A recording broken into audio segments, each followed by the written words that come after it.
마가복음 9장 2절서부터 13절입니다. 엿새 후에 예수께서 베드로와 야고보와 요한을 데리시고 따로 높은 산에 올라가셨더니 그들 앞에서 변형되사 그 옷이 광채가 나며 세상에서 빨래하는 자가 그렇게 희게 할 수 없을 만큼 매우 희어졌더라. 이에 엘리야가 모세와 함께 그들에게 나타나 예수와 더불어 말하거늘 베드로가 예수께 고하되 랍비여 우리가 여기 있는 것이 좋사오니 우리가 초막 셋을 짓되 하나는 주를 위하여 하나는 모세를 위하여 하나는 엘리야를 위하여 하사이다 하니 이는 그들이 몹시 무서워하므로 그가 무슨 말을 할지 알지 못함이더라. 마침 구름이 와서 그들을 덮으며 구름 속에서 소리가 나되 이는 내 사랑하는 아들이니 너희는 그의 말을 들으라 하는지라. 문득 둘러보니 아무도 보이지 아니하고 오직 예수와 자기들 뿐이었더라. 그들이 산에서 내려올 때에 예수께서 경고하시되 인자가 죽은 자 가운데서 살아날 때까지는 본 것을 아무에게도 이르지 말라 하시니 그들이 이 말씀을 마음에 두며 서로 문의하되 죽은 자 가운데서 살아나는 것이 무엇일까 하고 이에 예수께 묻자와 이르되 어찌하여 서기관들이 엘리야가 먼저 와야 하리라 하나이까. 이르시되 엘리야가 과연 먼저 와서 모든 것을 회복하거니와 어찌 인자에 대하여 기록하기를 많은 고난을 받고 멸시를 당하리라 하였느냐. 그러나 내가 너에게 이르노니 엘리야가 왔으되 기록된 바와 같이 사람들이 함부로 대우하였느니라 하시니라. 3월의 첫 주간을 시작하며 하나님 말씀을 다시 한번 대합니다. 오늘 마가복음 9장 말씀인데요. 1절 말씀을 지나서 2절 말씀서부터 본문이 이어지고 있습니다. 본문은 우리가 잘 알고 있는 변화산의 사건을 기록하고 있습니다. 베드로와 야고보와 요한, 그들과 함께 산에 오르신 예수님께서 모습이 변화되었다, 달라졌다라고 해서 바로 그것이 일어난 산의 그 배경을 이야기를 해서 변화산의 사건 이렇게 표현을 하는 겁니다. 변화산의 사건의 내용을 보면은 예수님의 모습이 바뀌고 그것을 본 베드로가 그곳에서 우리가 머무는 것이 좋겠습니다라고 예수님께 간청을 한 것을 보게 됩니다. 그런데 예수님께서 내려가자라고 하신 것이지요. 그런 말씀을 우리가 오늘 살폈는데 여러분 그런 생각 들지 않으셨습니까? 조금 생뚱맞습니다. 예수님께서 사역을 계속해 가고 계시고 예루살렘을 향해 가시는데 십자가를 향해 가시는데 그 중에 이 변화산의 사건이라는 오늘 본문이 끼어 있는 것, 이 사건을 기록한 마가의 목적이 무엇이었을까? 아니 더 나아가서는 이 변화산의 변화, 그 변화를 제자들에게 보여주신 예수님의 목적은 무엇이었을까? 왜 그러셨을까? 아니 그 전에도 그 후에도 여러 고침과 치유와 가르침과 선포의 사역들이 있었는데 왜 하필이면은 영광스러운 모습으로 변화되는 일이 오늘 바로 이곳에서 일어나느냐 하는 겁니다. 여러분 어떻게 생각하십니까?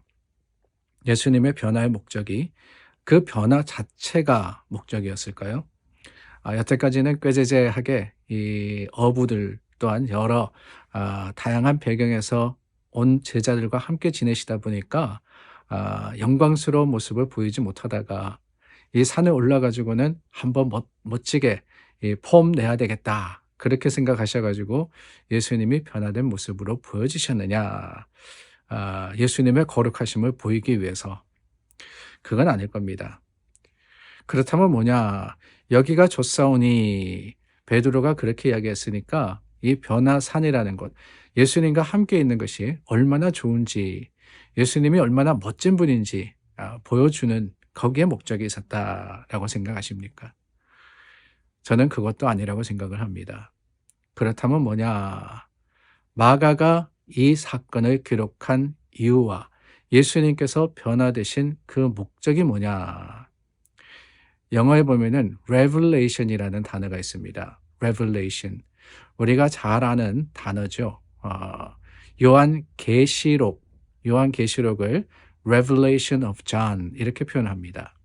그러니까 Revelation이라는 것은 묵시, 계시 이렇게 표현이 되는데요. 사실 Revelation이라는 단어에는 또 다른 의미가 있습니다. 그것은 다름이 아니라 드러내다, 보이다라는 겁니다. 그러니까 계시 자체가 뭐냐? 앞으로 일어날 일을 보이는 것을 이야기하는 것이지요. 근데 revelation은 그런 미래적인 일에만 표현되는 게 아니라 지금 일어나는 일들, 지금 보여지는 것들의 진실을 드러낸다라는 표현도 있습니다. 우리 한국말 좀 어려운 말인데요. 현현이라는 단어가 있습니다. 현현이라는 단어를 영어의 epiphany라고 표현을 했는데요.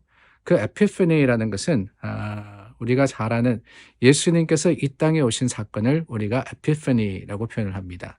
그러니까 예수 강림을 그렇게 표현한다라고 하는 거죠.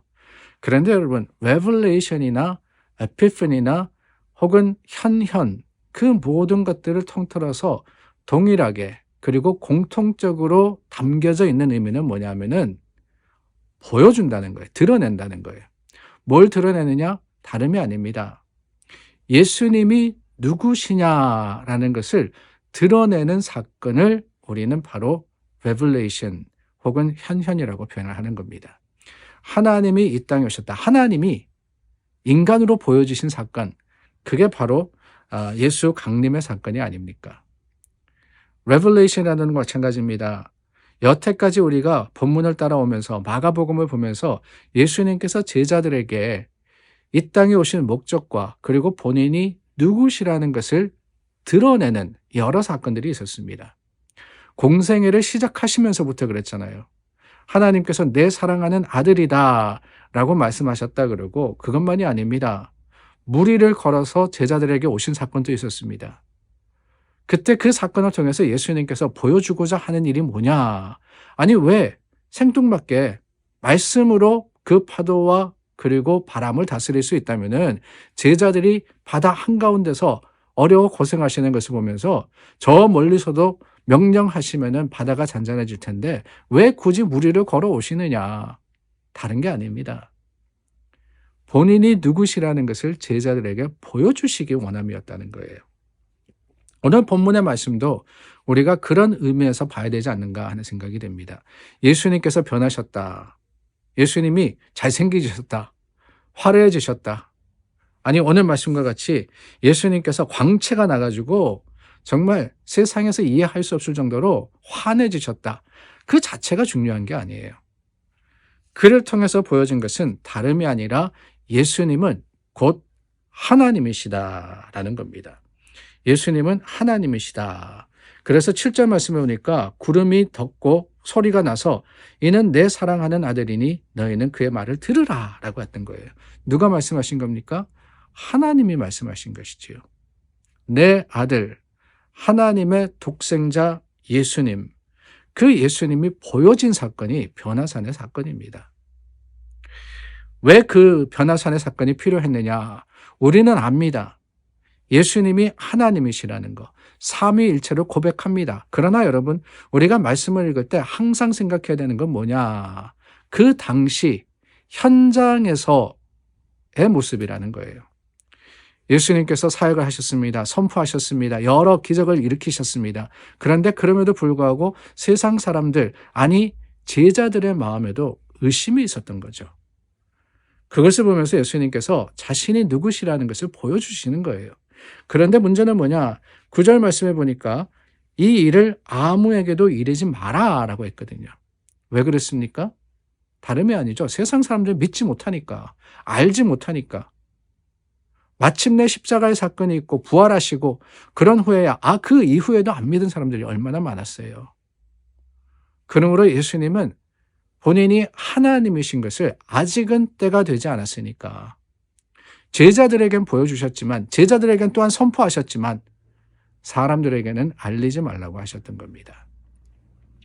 오늘 저와 여러분 영광스러운 모습으로 변화된 그 주님을 보면서 예수님이 누구시다라는 것을 깨달아 알기를 원합니다. 이런 사건이 있었다가 다가 아니라 예수님께서 이 땅에 오신 하나님이심을 우리 입술로 고백하는 저와 여러분들이 될 수 있기를 바랍니다. 기도하겠습니다. 참 좋으신 하나님 감사합니다. 하나님의 모습을 우리에게 보여주셨습니다. 그 모습 가운데 우리가 고백하며 하나님을 향해서 우리 모든 것을 드려 영광스러운 그 모습을 예배하게 하여 주시옵소서. 예수님 이름으로 기도드립니다. 아멘. 오늘도 믿음으로 승리하시며 또한 기도로서 하나님을 가까이 하시는 여러분들 되시기를 바랍니다.